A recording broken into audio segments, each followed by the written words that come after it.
Well, hello, everybody, and welcome to this latest in our series of sessions Devex has been doing with the Milken Institute on a number of different finance topics. We call it a Coffeehouse session. I'm actually drinking sparkling water. Don't tell anybody. I should be drinking coffee since I'm in Colombia today, of all places, but I'm drinking sparkling water and welcoming an incredible group from all over the world, real leaders in the finance and especially in the crypto space, which is what we're here to talk about. We want to think beyond Bitcoin is the title of the session, because we want to talk about how the revolution in decentralized finance, the revolution in crypto in general, is leading toward big change, especially for developing and emerging economies. And I, with my hat on as the editor-in-chief at Devex, want to think about what does this mean for people at the very bottom of the economic pyramid who have been long excluded from the financial system. What does this mean for them? Can this revolution in finance, can the world of crypto actually connect with development finance institutions, with NGOs, with humanitarian aid organizations? Is there a connection point when you think about the sustainable development goals? Mainly, what's happening in this space? And we could not assemble a better group to talk us through all of this. I just want to say who you are quickly, and then I know we're going to hear more about what you're all working on as we get into it. But of course, my partner in crime is Staci Warden, who leads the global markets development practice at the Milken Institute. Thanks, Staci, for being here too. And we have Gabriel Abed, Gabe, who's the co-founder and executive vice chairman at Bitt, but is really a leader. He's based in Barbados, a leader in many aspects of how central banks and governments can engage in the crypto space. So we're gonna hear more from him on that. We've got Dante Disparte, who is fairly recently the chief strategy officer and head of global policy at Circle. We're really excited to hear more about Circle today. And then we have Sandra, who's the CEO of the Global Blockchain Business Council, but wears many hats as well that we will get into that are highly relevant to this discussion today. So maybe, Staci, I can just throw it to you just to kind of get us going. And again, the spirit here is a coffeehouse conversation. So jump in. We want to hear what you think. And I'll try to guide us along the way. Those of you who are following us online, throw in questions if you have them on whatever platform you're on. We'll try to gather them and weave them into the discussion as we go. Staci. Thanks very much. Why don't I start by laying out what I think is kind of the golden path to economic prosperity in a country, and as insofar as it pertains to sort of digital and crypto. And we believe at the Center for Global Market Development at the Milken Institute that prosperity comes from private sector-led growth. Private sector-led growth comes from the efficient transmission of savings into investments. So, the households have savings. Those savings go into the best investment opportunities. Those firms then hire more people. They pay wages. Those wages turn into savings. Those savings are invested into the private sector, and that is where prosperity comes from. And so, when we think about how that kind of formula works in this particular topic area, it starts with payments. So payments is ground zero for any discussion that we have in this area. And I won't go into it. I'm just going to assert that. Yeah, and I would just argue, sorry to interrupt, but that the word you use there, the efficient transmission of savings into investment, and a lot about payments is around that word efficient. How do you do that efficiently at small transaction amounts in a way that doesn't charge people too much? Absolutely. And as Aaron Klein at Brookings, who famously says, the US payment system and the 3-day lag, that is meaningless to half of the US population and brutal for the other half of the population. It can mean you miss your mortgage payment. It can mean you miss your rent. It can mean, and so getting that instantaneous payments correct, we call that real-time payments, is fundamental. And then when you have payments, you start thinking, okay, well, now you've received money. Shouldn't there be an efficient way to save that? And then when you have savings, you think, okay, well, I've got savings. How can we make a more efficient way to invest that money? What are more efficient kind of digital type assets where you would invest those savings into assets? And then when you get a understanding of this person and they're getting payments and how much are they saving and where are they investing and what does their cash flow look like, the data around that can turn into another asset. And that asset can be used to get credit. So the golden path, as I lay it out, and insurance kind of comes in along kind of down this path as well. This is a golden path to prosperity that starts with payments, enables savings, enables investment opportunities, and then enables insurance products, and the access to credit. And if you can get all of that right, that's your path to financial inclusion, access to capital, and prosperity. And you could have said all of that without ever using the word crypto, right? You could have talked about that golden path without it. What does crypto do? And I open this up to all of you. What does crypto do that unlocks that golden path in a way that traditional financial systems don't? Dante, you want to start us off? Yeah, let me start there, because I think, first of all, in the orbit of such great company, before I've had my second cup of coffee, this is really, really a high bar today.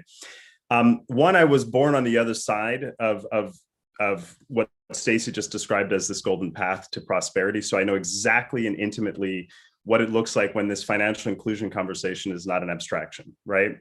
And so where does crypto come in that golden path as a foundational technology and as a foundational layer? Number one, if you could provide for auditability down to the micro payment at a level of trust and fidelity that would make the big five accounting firms blush, it suddenly unlocks the opportunity of a financial system that by today's standard doesn't distrust, that there's total distrust embedded in the financial system. As an example, with life insurance, we have $7 billion of unclaimed life insurance money in the United States because of an asymmetry of information. You, the buyer, buy it, the beneficiary might be a child, they may not know it, and so the policy is sitting in a drawer. Blockchain allows that type of asymmetry of information to exist in a distributed level so that all eyes are on the same prize. You have this kind of sense of collective witness around transactions and ledgering, which is incredibly powerful, because now the sum of transaction history can equate to credit scoring, the sum of who actually controls the asset in a pseudonymous, privacy protecting way is incredibly empowering. And then you have the opportunity to upgrade core financial settlement systems, which haven't seen an upgrade in 50 years. We're riding on 50-year technology standards. You may have recalled not long ago, Fedwire failed, ostensibly because someone may have pulled the plug, or some other technological failure occurred. And so these fundamental systems are all about empowering people and to ultimately empower a world with 1 billion internet-connected, low-cost smartphones into becoming compliant payment endpoints. If you could do that, then Staci's call to action on low friction, high trust, user-directed payments becomes possible. And blockchain effectively is one of the core technologies that can underpin that. But critically, it's not the only technology that can do this, but it's the only one that can do it while preserving a series of important first principles: privacy, user control, asset ownership, and entitlement. These things are really important that don't turn people into the very product in these financial networks. I see you nodding along here, Gabe. Why don't you add your 2 cents to this discussion? Well, I'm nodding along because I completely agree with everything Dante is saying. And I'm thinking, well, if I had to give a rebuttal to this, where would I stand? And the truth is, I stand exactly where he's standing. And the key component here is— You don't agree with me? Well, Dante agreed with you, ergo I agree with you by agreeing with Dante. So yes, Staci, I agree with you. But the point is that one of the key aspects, which was touched on, is access. One of the things that crypto does is giving you, the user, anyone in the world, permissionless access. And this is so fundamentally critical when you're on the other side of the fence and you're on a small island that's entirely cut off from a global financial system. And you have these foreign interest groups telling you you have to follow these rules or these barriers to entry, or you have to pay these high costs for access, or you don't have access, period. Crypto comes and enters into that game and says, well, let's change that and let's allow the access to be permissionless. Let's allow all stakeholders, regardless of class, race, creed, whether you're from a G20 or a small island developing state. It says that you are allowed to participate as a global financial citizen on the internet. And that right there, to me, is a cornerstone on inclusion. I don't want us to agree too much, Gabe. So let me just try to throw a couple of ideas out just to push us a little bit. And I want to hear from you, Sandra, on these and whatever else you want to add. But it seems like a really key element of this is just getting transaction costs way, way, way down, right? Which you would think you could do. But part of the reason transaction costs are where they are is because these are highly regulated systems, right? Financial systems are highly regulated. There's no guarantee that just because the technology shifts that these markets will be less regulated and that we'll be able to get to these low transaction costs. And then the other part is that so many people are excluded from the traditional financial system, might also be excluded if this remains something where you need internet access, you need, internet, basically literacy at a high level to understand how crypto works and to connect with it, that maybe it actually, creates more inequality in a sense that like an elite know how this world works. They do very well at the asset values of all these cryptocurrencies rise, but it actually leaves more people behind. I don't necessarily agree with this, but I want to push a little bit on all of our agreement. And Sandra, I want you to jump into the discussion with anything you want to add at this point. Yeah, no, I was going to actually play a little bit of devil's advocate to what Dante and Gabriel said, which is the promise of what a blockchain infrastructure looks like and what cryptocurrency could do. I absolutely agree with. But the implementation and the practicalities of that colliding with real world systems, and let's face it, there are incumbents that do not want this to happen, causes friction, which we're seeing today. And that sort of how the pioneers and leaders in the space navigate that, the designs, the governance, and ultimately how we work with those who are regulators, influencers, leaders in the real world, in incumbent systems, will, I think, really determine what the final outcome will be. And it's really TBD, it's playing out live today. Now, addressing, Raj, a couple of things that you've mentioned. I spent a great deal of time in sub-Saharan Africa with small rural farmers in a number of projects I work on. And I will tell you, number one issue for them is infrastructure. Their roads suck. That's not something crypto is going to change overnight. That's just a major issue they have. But when it comes to payments, there are some technology level assistance that could help them. Record keeping, being able to receive instant payments, as Staci said, that infrastructure could go a long way to alleviate some of the pain points that they've got. And I think it's interesting. I'm an American, and I sometimes get the view that Americans think that their payment systems are better than everyone else's. But I actually dare folks to go outside of the US and see that actually China has better systems, Europe has better systems, and even places like Kenya have better systems to actually move small amounts of money around quite frictionlessly, and M-Pesa being one example, but there's others, right? So I think we see innovators really sort of focusing on the first mile or last mile, depending on which endpoint you're looking at. But that first mile delivery, you don't have internet access. How do you do transactions? You are dealing in really small payments. How do you make sure that you can actually make it really cost effective? These kind of solutions, how do you turn into physical fiat, by the way? People need fiat sometimes. All of these problems are being solved for. So actually, I think we need to encourage that innovation at that first mile. I would just add to that list digital ID, because for so many people we're talking about, they don't have some kind of government issued ID. Dante talked about credit scoring. Like there's a lot of opportunity for people who are left out of that system. And by the way, on roads, you could argue that if tax payments were made on a blockchain, you might actually get those roads more efficiently than the way they work now. Dante, go ahead. Raja, I was just going to add a quick point there. So, technology alone is not a panacea. But exponential technology is showing the world where policy, regulation, and traditional business models have fallen short.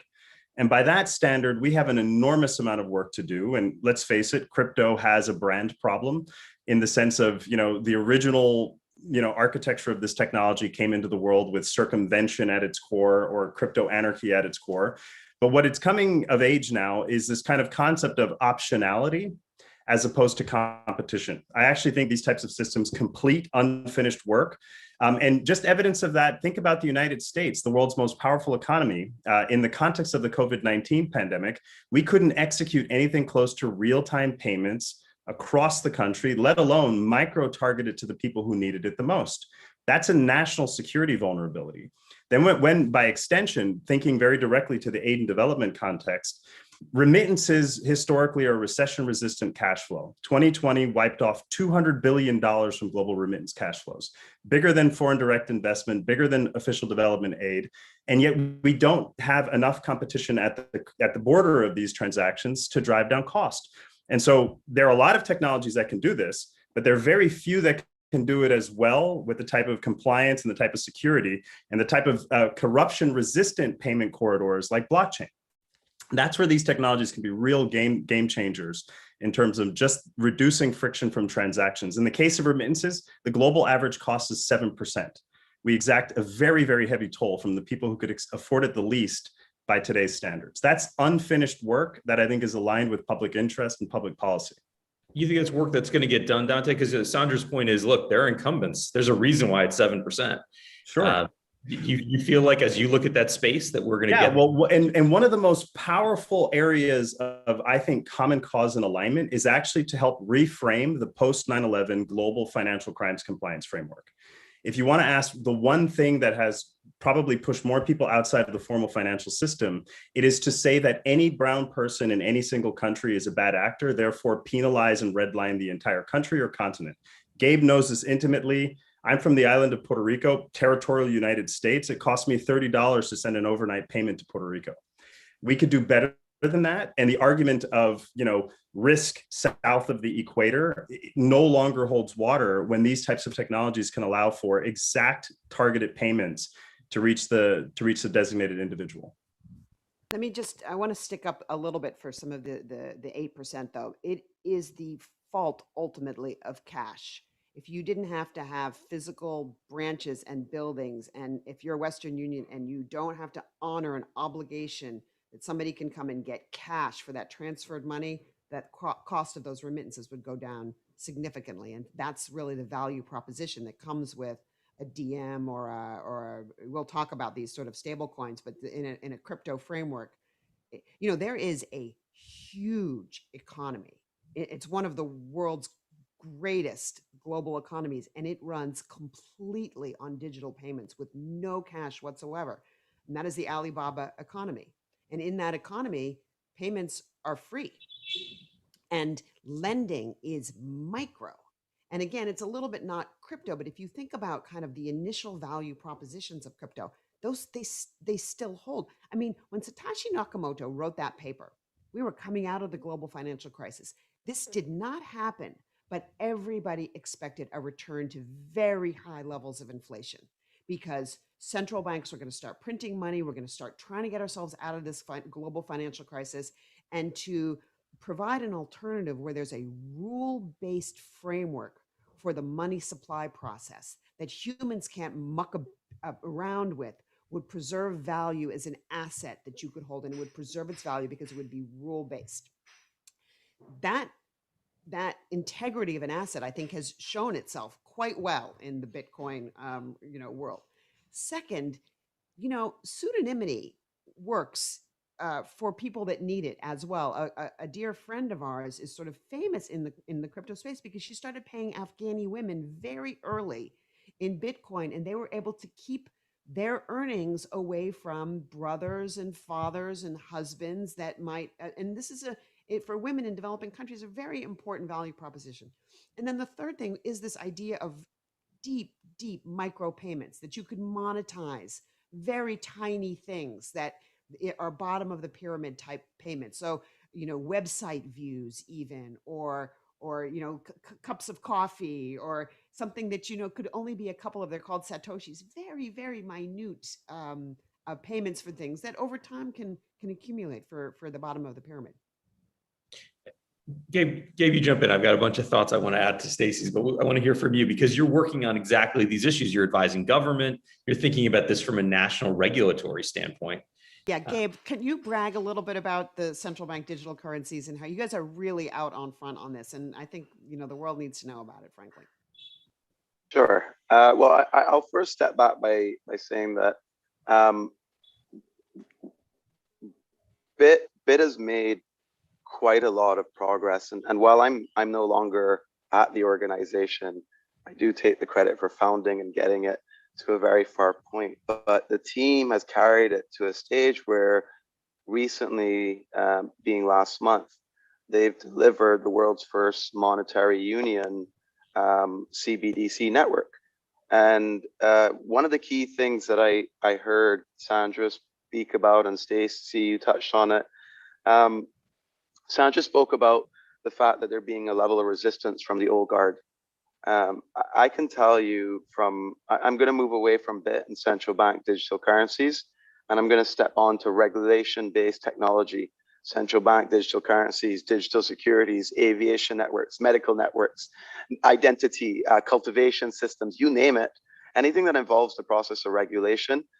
Currently, there is typically an old guard who benefits from that level of inefficiency because their service or paper-based service industry is typically making massive points off of it.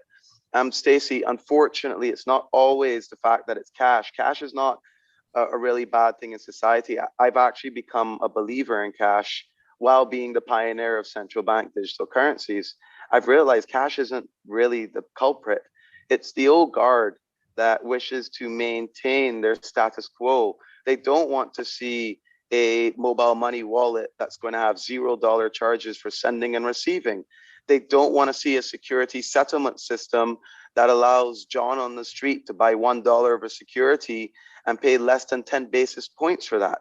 They want to maintain a 2% and 3% settlement with a 7-day clearing time. And it's really, these systems really benefit them. It benefits their systems. It benefits the employments they maintain. It benefits the salaries. It benefits the bonuses. And what you're really saying is it's time to start automating these processes in line with the needs of the economy and the 99%. And it's to Sandra's point, the entrepreneurs in this industry for over a decade still face the level of resistance from the incumbents. But I would step back on that and say that the citizens, the masses, the regulators, and the government and the governments, they've woken up. They're the people. They've realized the value of these systems. And what that means is that, to Staci, to your point now, these systems now drive a level of sovereignty, a level of independence in their design. When a nation builds a central bank digital currency, they're not using a foreign banking system to manage domestic payments. So when I go to my grocery in Barbados with a credit card or a debit card issued by a foreign institution, and I'm paying for local produce, I'm exporting points of my foreign exchange because I used a foreign institution's payment system for everything local. That is preposterous as a mindset. But then we can go further and think about identity. When we think about identity, I'm going to use, as a nation, a foreign agency's or a foreign nation's identification network that keeps my ID and my citizens' IDs. Again, another preposterous notion that we're entering into a new age of where the pillar of who we are is our identity. And what crypto and blockchain does is it reinstills the sovereignty. It reinstills the identity and the image of a people. And it gives them that level of access and control globally while maintaining a level of domestic protection. And I think for emerging markets who have never had that before, this is critical. This is new. This is amazing. We are now defendable against imperialism and colonization. And it is a fact. It is a fact at this stage that this technology delivers this type of defense. I cede the floor. So do you expect, I just throw this question out to you or others, I want others to jump in. Does that mean we should expect that the low and middle income countries, especially if they have the capacity to do it, will be the pioneers on these systems, will lead the revolution into crypto finance? If I could jump back in, we've already been seeing that. Who are the pioneers of central bank digital currencies right now? Who hosts most of the DeFi companies or products? And you're talking about Cayman, BVI, Barbados, St. Lucia, Bermuda. You're talking about who's leading the world in crypto legislation. Bermuda has some of the leading laws. Who's leading the world in central banking? Barbados, the Eastern Caribbean Central Bank, Bahamas with Sand Dollar, Jamaica just announced, Haiti around the corner. The Caribbean is going to lead, not because they wish to be pioneers. That is not on the agenda of the Caribbean. They're going to lead because they need to survive. That's why. And these tools are tools of survivability. So if I could, Raj, so this may be the only area and probably the only time in broadcast history where I'll have a little bit of disagreement with my good friend, Gabe. And as a son of the Caribbean, there is no doubt the Caribbean has been, the world's most idyllic cryptocurrency and fintech sandbox. And every one of the countries and governments Gabe just mentioned is indeed at the cutting edge. But the distinction of a central bank digital currency being treated as a panacea for some of the problems we're describing, in my mind, that's where I draw the distinction, right? I think most value-added money in circulation today, and most value-added money that actually reaches the types of end users we're discussing in the Devex context, has private sector ingenuity and private sector innovation wrapped around it, whether it's global settlement networks, merchant networks, credit cards, lending, preserving the two-tier banking system and making it more inclusive, i.e. reducing those bottom rungs, reducing the types of frictions we're describing, to me is the path to the brighter future and a path to more financial inclusion. Central banks that already 50% of the world's populations are subject to domestic hyperinflationary currencies. Creating a digital twin of fundamentally flawed financial instruments won't do much good for anybody. So that's the point of distinction. CBDCs alone are not a fix because you still need rails and you still need digital wallet infrastructure and other infrastructure to reach the base of the pyramid. I agree with that, Dante. And I just want to clarify that in my new impetus for seeing the region move forward, central bank digital currencies are but one of the tool sets. And I would note two key things about central bank digital currencies. The first one is, while private sector-led movement would always be, in my opinion and yours, more superior in terms of innovation, you still need a public e-money utility system so those private sector movements have a standard of utility and access. Otherwise, as we've seen in countries like Barbados, the banking sector, if they control the payment utility network, will cut off everyone from participating but themselves. So we really need to think about CBDCs as a way of opening up the network. And the second component of that is, as noted with Bitt, we did realize this is a chicken before the egg in the last mile. Bitt launched M-Money in Barbados, which is its flagship product, which is a private sector-led wallet that has no cost to send, to receive, to allow a customer to bank themselves. And it's predicated off the notion of a central bank digital currency. But Dante, I would say for the audience and for a reminder that CBDCs are a past life for me. And in the last year, I've moved into new roles and new ambitions. And I would say that in understanding the context of everything you said, that it is not just one technological solution, and nor is it just technology. And I fundamentally and wholeheartedly agree with you. So I think we're back on the same page of saying we don't have any disagreements, my friend. We like the disagreements. I want to make sure, Sandra, you get a chance as well on it. All very valid points. I think what I'd like to point to and highlight is the rise of public-private sector partnership in a world where you've got a collaborative technology. So the basic premise of blockchain and crypto is really grassroots.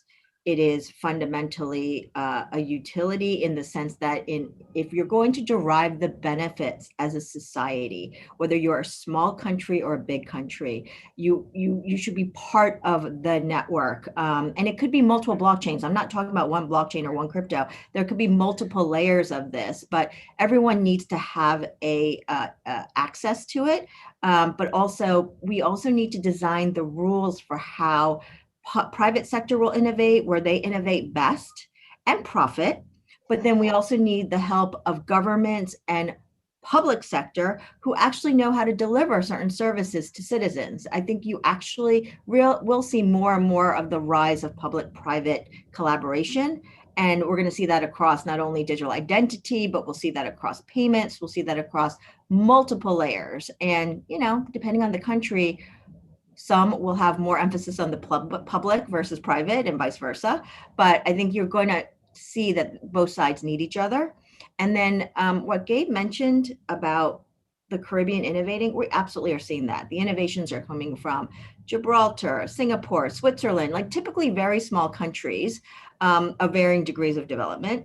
But what I think is an issue today, and this is a geopolitical potential danger, is that you've got very large countries who are the counterweights like China and India and the US, who may just write the rules of the road. And frankly, as much as I talk to members all over the world who are members of GBBC, many of them point to looking at US regulation. They may not even have operations in the US, but they're looking at US regulations to kind of determine what the world rules will be, which is, you could argue, well, that's preposterous. Well, the US has the largest wallet share when it comes to global markets, and that's probably why people look to it. However, if we form more blocks, and I think we need to form regional blocks, and we need to encourage innovators and governments to have regional blocks. We need kind of this sort of counterweight to some of the larger economies that have the ability to sort of take over and write the rules of next generation digital infrastructure. Dante, are you arguing that basically the central banks don't really need to create digital currencies, that in the end, the innovation here, if we want to get to these efficient payments, we want to get to that golden path Staci described, it is more about, you used to be a DM, Facebook, formerly called Libra, Facebook's initiative in the space. Now you're leading another initiative, similarly private sector led. Is that really sort of the future here? This is what we need, is these stable coins or other payment systems that use crypto, but in a private sector way that can cut across national boundaries? Yeah, well, so for one, most of the central banks around the world, around 90%, according to the Bank for International Settlements, are thinking about CBDCs. Some central banks, the Swedish Riksbank and some of the central banks in the Caribbean that Gabe mentioned and rightly highlighted the motivations for these types of innovations, are at the cutting edge of these types of this body of work. But I would caution, especially here in Washington, I would caution the instinct to try to out China on these issues. Chinese payments innovations are filling a domestic void, and the central bank's aspirations of potentially exporting this with DCEP and the rest, and contesting the dollar sort of ascendancy or dollar primacy around the world as a reserve currency. It gets back to this question about what are you enshrining in your national currency, and what is the role of free markets and the fundamental trust in these systems. And so in that world, I don't think the United States is losing a digital currency space race. I actually think we're winning that digital currency space race. And so much of that is being represented by companies like Circle and digital currencies like the USDC, which is the world's fastest growing dollar digital currency, growing at a rate of $300 million a month, powering companies like Visa's entry into this space. And once you can start to add that level of settlement optionality and payments optionality at scale, all of the things that we're discussing can move from being abstract to real. Low-cost remittance corridors that are trusted. USDC was used late last year, for a payment corridor into Venezuela that would bypass the regime in the country and try to get the money and the relief and the aid to the right recipient. You just cannot do that if it remains abstract. And we live in a world with 1.7 billion people with no access to the banking system. Yet 1 billion of them, and this is partly kind of a core argument that drove and motivated DM, 1 billion of them have access to an internet-connected mobile phone. Once we start to align those things, status quo is an enormously risky global proposition. Doing nothing about it and talking about central bank digital currencies in the abstract, while trusted alternatives are being built in the private sector that are growing, to me is irresponsible. I think we need to let these innovations flourish, give them regulatory certainty and clarity, which is the point Sandra's making, and then allow this kind of fundamental internet-like networks evolve around access to payments and money and systems. But now the key point is, if to get access to these necessitates digital identity and or the internet, then we have a couple of other big problems to solve for. Right, so we could only get these perimeters as close to your connectivity to the internet, or basically being able to be onboarded into these systems. So there's some other very big problems that we have to solve for. Getting paid, freely is not alone the big issue. Staci, I think you wanted to. I see you thinking along here. No, does anybody have a guess at what is the world's most valuable in terms of, market capitalization, a financial services company in the world? It's Visa. It's Visa because of rails, because Mhm. Visa sits in the middle, Visa rails sit in the middle of so many financial markets transactions. And so getting at some of these core infrastructure points, and the speed of payments right now over a crypto system is not fast enough, nor is the throughput high enough. And I like this idea that these are, they're complementary systems. They can fill in lacuna, as we go forward, and are not meant to be everything to everybody. I mean, one of my big pet peeves about kind of the Bitcoin debate is that it's too volatile. Therefore, it's not a good currency. Well, if it's an asset is on one side of the balance sheet and a liability is on the other side of the balance sheet. And so you cannot ask something to be an asset and a liability at the same time. So it's either talk about it as a currency or talk about it as an asset. And if it's volatile, then that's what you want in an asset. So that means that you are acknowledging that Bitcoin per se, is a good store of value and store of wealth for people. You look at, and I was at JP Morgan for 8 years, and I also looked after central banks. So we had a very big gold business. And I will tell you what the gold business is. The gold business is you dig a hole a couple of miles down into the ground, you pull this stuff up out of the hole, you put it in an armored truck, people are shooting at you, you take it from the armored truck, you put it in the plane, more people shooting at you, you fly that plane to London, you take it out of the plane, you put it in an armored truck, people are shooting at you, you drive it to the Bank of England, and you bury it 2 miles back into the ground again. I mean, the whole thing is absurd. And so the idea that if Bitcoin only served as a digital store of value for poor people, and I think it's obviously its use cases is broader than that, but if it only did that already, that would be a really deep contribution to financial prosperity at the household level. Yeah, and a lot of people are saying that is what Bitcoin maybe is carving out a special place as a store of value in the world. But then there are many other uses of blockchain, including to disrupt things like the insurance sector, using smart contracts. Yeah, go ahead. I see others nodding along, and I want to make sure we have a really free-flowing discussion. I was just going to, if I could, because the kind of insurance sector, I sit on FEMA's National Advisory Council and kind of come from the insurance world. If there is a sector that is stranded and stuck in the 1700s, insurance is it. And it's one of those sort of insidious, vicious cycle areas where, for the waters rising and the fires raging, the private sector insurance balance sheet is in retreat. And guess who picks up the tab? You and I as taxpayers. And if there's a global insurance gap, even in developed countries like the United States, where flood insurance and earthquake and these types of insurance programs, the penetration is very low.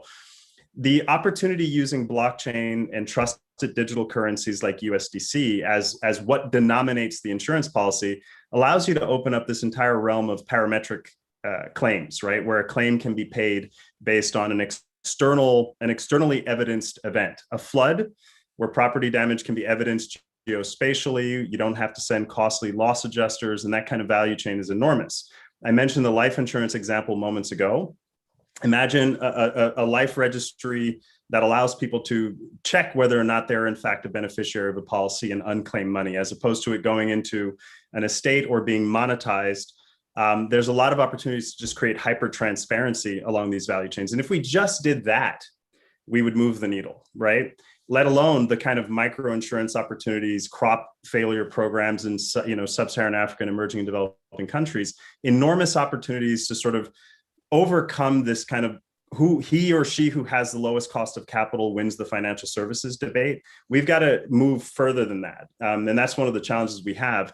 An embarrassment of riches in the world, looking for yield, looking for new use cases, looking for new business models. This is why all of the big financial services firms are now waking up to crypto and blockchain as kind of a part of their options.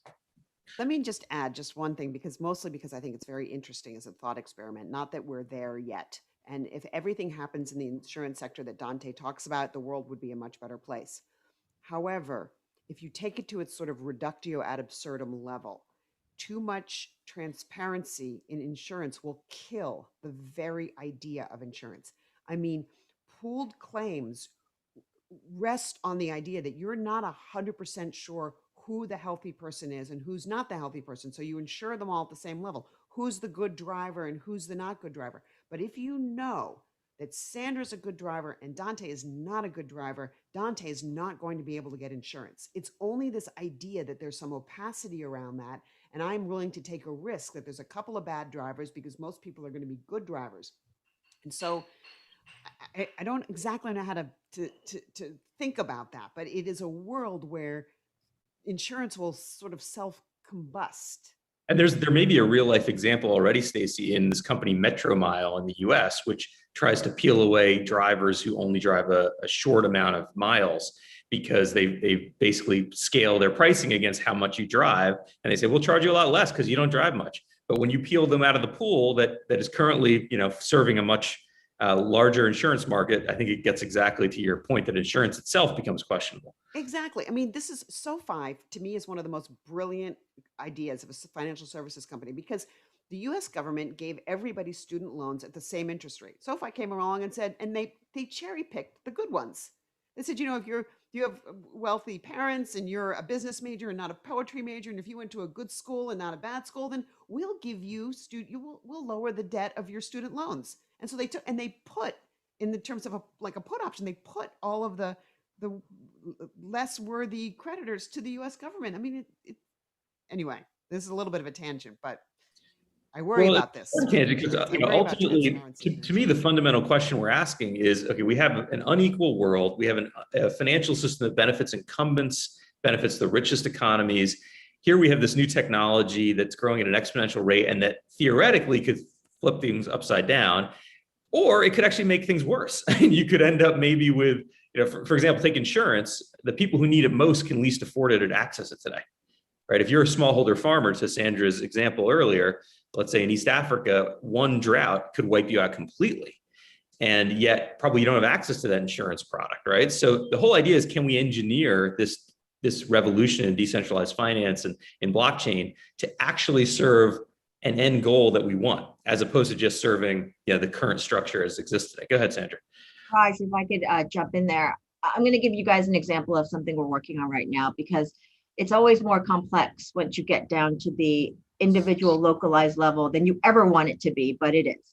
So we had an event in Burundi. We've got partners in Europe. We've got partners locally in sub-Saharan Africa, and we're working in the Great Lakes region. And that's Burundi, Rwanda, Tanzania, a whole cluster of the countries. And we're trying to get as many of the governments to basically give a nod. We're not asking for money. We're not asking for anything other than you basically agree with the premise of what we're trying to create. And what we're trying to create are innovation hubs. And the innovation hubs are going to be created to help cross-fertilize. So bring the brains of folks who know how to build blockchains, bring the folks who know how to do X, right? But then also teach the students and the innovators on the ground to build out. Bring some foreign investment in. It doesn't take a whole lot of money actually to jumpstart these things. But even our concepts around identifying local problems, empowering women and girls to get into STEM, helping local farmers. Each of these things are noble things that we want to target and solve for various problems. But what we're finding is you always need other groups to also say yes in order for these things to work, because if a group doesn't feel like they were brought in or included, they throw up roadblocks. So there's also the culture people element that we need to not forget about getting these technologies actually successful. As much as we are all digital pro-tech folks, we're people and humans tend to kind of cause frictions, right? So I think that culture shift, culture collaboration element is something, it's very much localized. And we're finding everywhere we go in the world, you really have to adjust for that. And it's not just a blanket tech solution, largely what Dante and Gabriel were already saying, but we're really finding that to be true in our project in Burundi. Well, and that's why these are all the markets we're talking about are highly regulated, whether it's banking and finance or insurance, or if you want to get more into the social impact side of it, healthcare, agriculture, education, these are all highly regulated markets. And so coming in with a disruptive technology isn't just about that technology, exactly as you say, Sandra. Gabe, you want to jump in? Yeah, well, I think that's a really important point, because a key aspect that I touched on with this technology is the ability for a government or a people to build a system that is domestically for them. And one of the key things here is, the way that we've talked about this quite a bit today, the way that perspective or the way that we weight countries around the world is not the same, nor is it fair. I mean, even if we were to look at the gross domestic product index and how that is weighted, I think we talked about this a bit before the call, Raj, but it's from a position of where that type of index, in fact, hurts a lot of emerging economies. And we need to flip the way we think about this. And there's a new movement about looking at a new way of weighting and indexing countries, and it's a global vulnerability index. And what blockchain can do for these types of indexes is bring a live weighting system to them to allow the world to see an irrefutable position on how affected these nations really are. Climate change and disaster issues and other types of broad circumstances that when you try to look at emerging markets through the lens of a G20 nation, it's not really fair. And the underlying component here is that this technology can be used for the domestic purposes, for the regional purposes. And if I could segue really quickly to talk about something Sandra mentioned, which is trade blocks. One of the greatest things that this tech can be used for is regional trade blocks. I don't want to sound like a dead horse, but the central bank digital currency movement, you start with one country, but when you get to 3 and 4 Caribbean islands, they can create a multilateral clearing facility, one that's never existed before. When we talk about identification, Barbados running an ID program, Jamaica running an ID program. Next thing you know, you have a Caribbean identification network of where each domestic ID system is feeding in to this regional block network. And that is conducive for us being able to move into other islands, trade with other islands, participate. And while America may have the lion's share of the wallet and other nations, it puts us in a position of sustainability when I can turn to my trade partner to the left or the right, or my trade block, and do more efficient trading with. So I think those are key points that I wanted to raise, that this technology can really allow us to reposition how we actually do business with each other, but more importantly, how the world perceives us and how we are giving that data to the world for them to drive a live perception of us. Yeah, Gabe, you kind of answered a question that we got in, and I want to encourage people who are asking questions to keep them coming. I'll try to weave them in as we go. But somebody was asking about how fintech itself, the governance of it will change due to blockchain. And I think you helped to address some of the core points around that, digital ID being a really big one. Dante earlier talked about credit scores. That's another big one. And just think about your point about GDP, right? What I hear a lot from low and middle income countries is they say, look, the risk perception to invest in our country is so much higher than the reality. How do you erase that? And usually the conversation then moves to narratives. Like, how do we talk about this differently so that we can convince, pension fund managers that really the investment here is lower risk than you might think it is? But what you're talking about is connecting like the Internet of Things to blockchain, right? So if we can have sensors that actually show water level rise, when these things are now cheap and ubiquitous, and now that data is on a blockchain, you don't have to say whether you trust the narrative or don't trust the narrative. There's data, and it's real, it's real time, it's immutable. And maybe that can start to drive financial markets to be more rational. So instead of investing trillions at a negative interest rate in Germany, you actually get, a reasonable interest rate in an emerging market.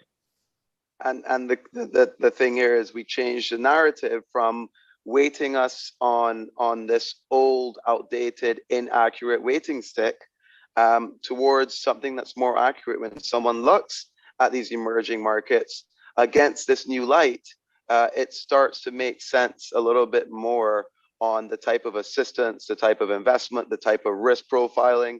It all fundamentally changes. The narrative changes entirely.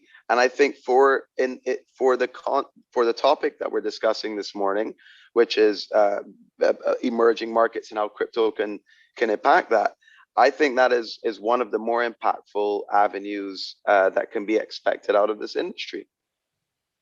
Yeah, and if I could add to that, Raj, something that I didn't underestimate is the rise of the green economy and the ability for smaller countries and entrepreneurs all over the world to just grab onto this growing need and frankly desire by many populations for better transparency, data around how are we impacting climate.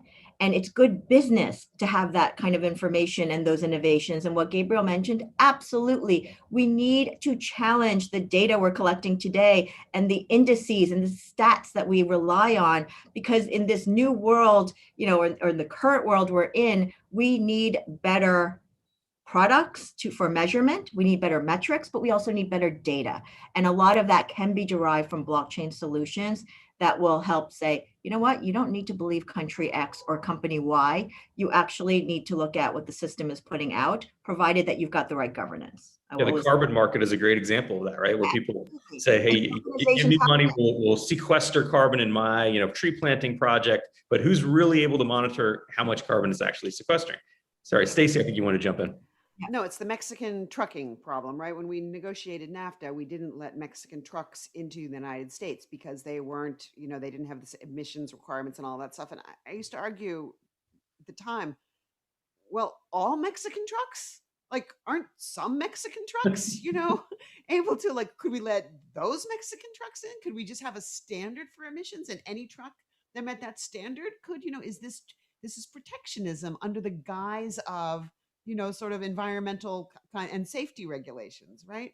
And so I think this idea of blockchain being able, and the same thing with diamonds, right? There's, is the diamond coming from to be able to know that on a diamond by diamond and a truck by truck basis is, I think, what really one of the absolute powers. It's understanding of provenance of what, and then not just provenance, but also destination. If I want to give money to young causes with young women, if I gave that in a cryptocurrency to a bunch of different organizations, I would, in theory and in practice, be able to trace whether those organizations did in fact spend that Bitcoin on the causes that they told me they were going to, as long as we stayed in the crypto ecosystem. So it gives me a lot of power as both a payer and as a receiver of goods to know where things are coming from and where my money is going to.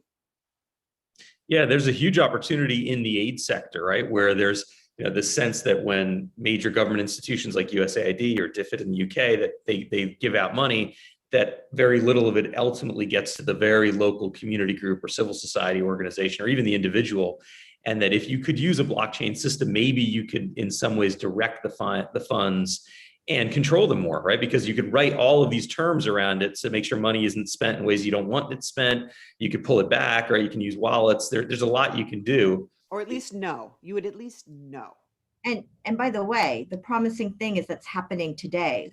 Anyone who's interested should go look up Oxfam Vanuatu and the pilot they're doing around e-money. What's one of the fascinating things that they're switching to and encouraging is, instead of us moving huge amounts of supplies, if e-money or money digitized could be sent to folks individually, and then they can spend it on their local economies, provided there's, stuff to buy locally. That's what they want to be encouraging. And so they've started a tracking and tracing program to actually show the numbers, which is people benefit, local economies benefit, it's more efficient, and overall, it's better for the entire local economy for money to be actually sent, as opposed to those supplies that take up, let's face it, energy, money, and you got to move those things, and they tend to be from foreign countries. And so Oxfam Vanuatu, local producers. Yeah, there you go. And then also UN's EFOD. Take a look at what they're doing. They're working with EY also on very similar accountability. So they're bringing in lots of revenue. They're then deploying it to small shareholder farmers around the world, and all of those funds to be tracked over time. That accountability is going to bring increased trust. And like you said, Staci, empowerment and power over the fact that, you're doing something good and you're actually seeing that it's going for good. we're getting near the end of our time together, and I want to make sure we get a chance to be a little forward looking at where we're headed. Dante, can you jump in with whatever you wanted to talk about, and then I'd love your take on sort of where you think we're headed from here. At the beginning, Sandra was a bit pessimistic, right? She was saying, "Hey, we don't really know because they're incumbents and there's regulation. It's not so clear what the direction of travel is going to be." And I think you sounded a little bit more optimistic, or you thought, look, there's going to be examples where this really works, and that's going to kind of force a collective action in this direction. So I'd love to get your closing takes from all of you, but first, whatever you want to jump in on, Dante. Sure. Well, I'm happy to pick up the closing take point, because I think, frankly, the direction of travel is in fact digital, but the future of payments and money is here. And a company like Circle and a project and a stablecoin like USDC are really emblems of what that future looks like. It should be built on public blockchains. It should be pro-competition, pro-privacy, pro-compliance, and pro-innovation. And through this sort of wave of partnerships, what I call uncommon coalitions, what Circle is doing with Visa, what we're doing to power NFTs and non-fungible tokens, you want to add value to people's lives, allow them to monetize their creativity, their content, and all the great things that are around them that are stranded assets today in the trillions and trillions of dollars. Companies like Circle are at the center of powering that movement. In countries like the United States, the more these types of firms and partners and entrepreneurs can find regulatory clarity, are unlocking that in a very open way that enshrines all the first principles Gabe so powerfully spoke of about self-sovereignty, about censorship resistance, and about user control. I think this is already happening.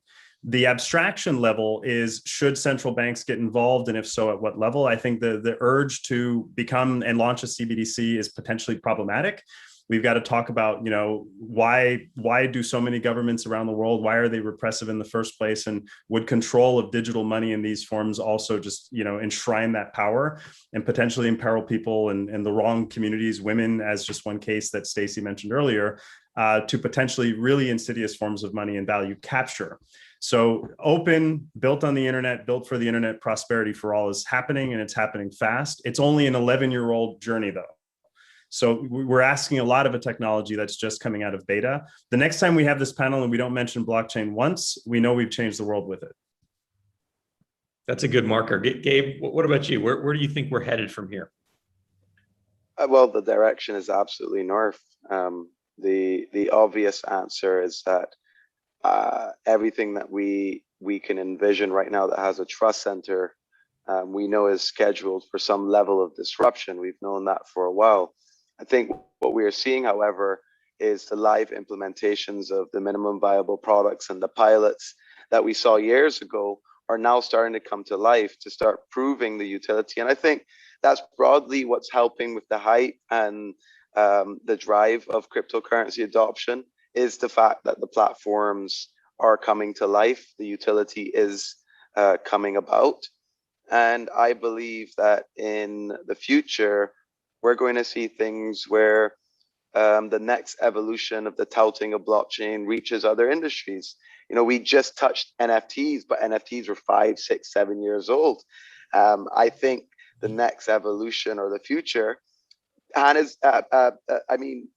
Dante gave a great marker. The next time we speak and we're not saying the word blockchain like the internet, we've reached. But the reality is, I think when we see a DAO reach a government or a large enterprise, when we see that level of S-curve adoption for companies to move themselves to becoming DAOs, I think that's when the fun starts. And for people that know, it's a decentralized autonomous organization, right? Yes, a decentralized autonomous organization, assuming there's no hierarchy and the system is flatline, where everyone is equal to each other and there's jobs that are taken or done. And a great way of thinking about a DAO is sort of like Bitcoin, one of the world's best driven DAOs. And the reality is, I think the future, we will see DAOs coming as rapidly as ICOs came, or NFTs came, or exchanges came. And when those arrive, I think that's when a lot of fundamental change is going to be here. Yeah, and I think for social impact purposes, you could see DAOs being really, really powerful. Sandra, your thoughts, and then I want to go to you, Staci.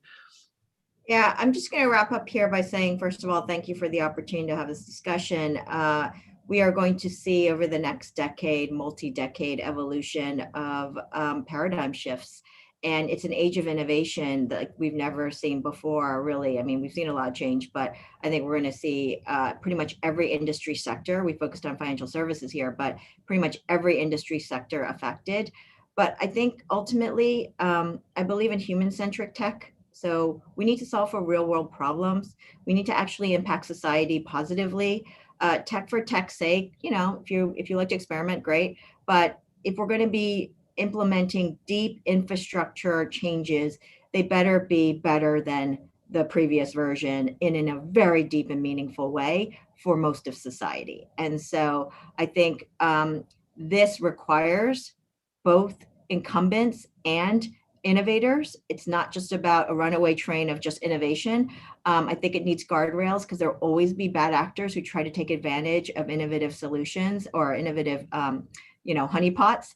And frankly, that's what worries me the most, not because I'm not positive and so thrilled about all the opportunities, but I want to make sure that we minimize people who actually get hurt because there will be bad actors who try to take advantage. And we see it. I mean, it happens right now. Absolutely.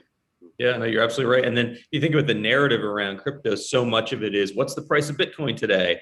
Or, how much is the NFT of that beautiful painting behind Dante going to be worth? It's that sort of thing, and not really what's the social purpose. And that's so much of what we got into today that I think is so important and we need more conversation on. Staci, what are your thoughts about where we're headed?